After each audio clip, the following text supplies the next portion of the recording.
Greetings, ladies and gentlemen, and welcome to another episode of Help for the Guiltless. My name, of course, is Antoine. Now, before I start, I'd like to point out that I still have a GoFundMe going as of this very moment, and it's to help me, my daughter, and my girlfriend stop from being homeless. I'll put the link in the description below. Anything you can do to donate to help us out would be appreciated. The grand total is for moving cost and bills and to pay for food and things when we do get to the new place. So if you can't donate, retweeting would be amazing. So I have a question for you. What's the difference between explicit performance art and indecent exposure? The answer is one of them uses a permit. And in this case, from HuffPost and Sebastian Murdoch, we're getting a bit of the explicit permit-wielding artwork. Now, the title alone is what drew me in, and that's because I am a sucker for wordplay. Giant penis mural to be painted over after stiff resistance from locals. And it is tagged not safe for work because the penises in question are detailed, even if they are blue. The tagline is amazing. One could argue the artist got shafted. Like I said, wordplay is amazing. A 5-story mural of a blue penis painted on a Stockholm apartment building is to be covered up after locals mobilized against it. What they don't tell you is how they mobilized against it. You see, they contacted Trojan to advertise their quadruple X Magnum condoms for when every single guy continues to say that the condom is too small. The piece, by artist Carolina Falkholt, was up for only a week before neighbors began to take action. The company that owns the block, Atrium Ljungberg, told the local publication Aftonbladet they had received multiple complaints. And those were from the women in the apartment complex that looked at the penis and looked at their then significant others and said, "Why can't you do that?" Culture and art are important in developing interesting urban environments. Camilla Klimt, Atrium Ljungberg's marketing manager, told Aftonbladet, according to The Guardian. Of course, we care about artistic freedom, but at the same time, we must respect neighbors' opinions. I mean, they're really ramming it home that this depiction of a giant penis is not something that the neighbors actually want to be displayed on their wondrous blog. Klimt added that they would let the penis remain for a short amount of time so others can enjoy the art before it's painted over. The company reportedly didn't know in advance that Falkholt was going to put a massive penis on one of its buildings.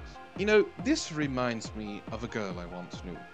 Now, we were getting into the more sexual and playful portion of our relationship, and we wanted to go to a sex shop. So, we decided to go to a local one, which was a very large emporium of sorts. It had movies, it had dildos, it had clothes, it had whips and chains and all of the things. I think it even had some booths in the back. So we go in there, a little excited about what we're going to get, a little bit nervous, a little bit embarrassed, all of the fun things when you go into one of those stores for the first time. So she went up to the cashier and said, "Where are all the dildos?" And the cashier very kindly said, "They're over there by the wall." So after a few seconds, the girl that I was with pointed at the wall and said, "I want the big red one."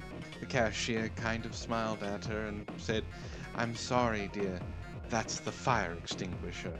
Needless to say, we didn't end on a good note. Falkholt's phallic work has drawn public opprobrium before.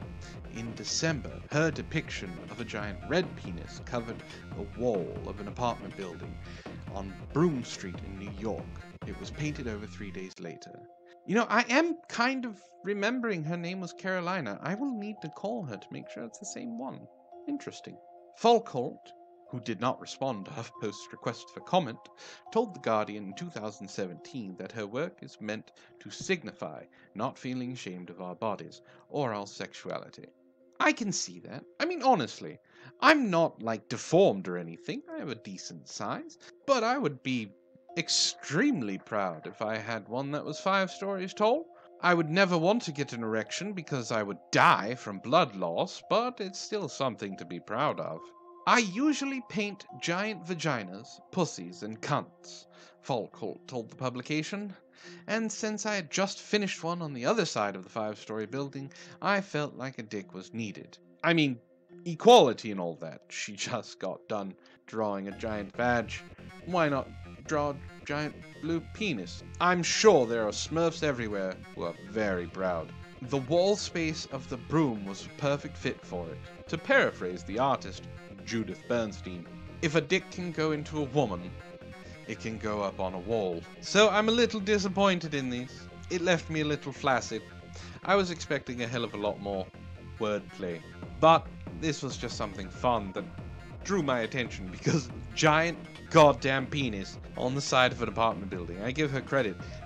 I can't show it in the video because, you know, YouTube will shut my channel down, but they're actually very realistic. She's very talented.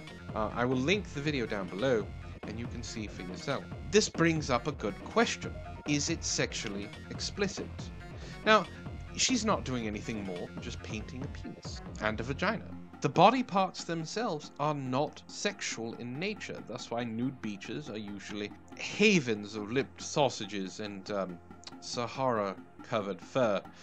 The problem is the person who sees it. Now, I can appreciate what she's done. It takes a lot of talent to do something that's 5 stories tall and that realistic. Now, they don't show the vagina picture, but if she's done this well with the penis, I can assume that Georgia O'Keeffe is going to have a run for her money.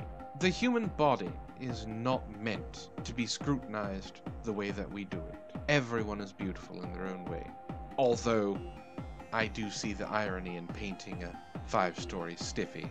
And those are my thoughts, folks. I'd love to know yours. Let me know in the comments.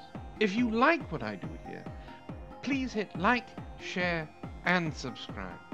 And if you do subscribe, hit that little bell icon so you know when I upload. If you'd like more of me, you can always join me every Tuesday at 4:00 p.m. Pacific Standard Time, where you can join Brockus, Zell, Lo-Fi, and myself for Proper Villains Live. Or you can always join me on my Discord. The links are down below. If you'd like to support the channel, I have links below for Patreon, Maker Support, and a link to PayPal for one-time donations. There's also a link to a very awesome merch store. But with that being said, this has been Help for the Guildless. My name, of course, is Antoine, and I hope you have a wonderful evening.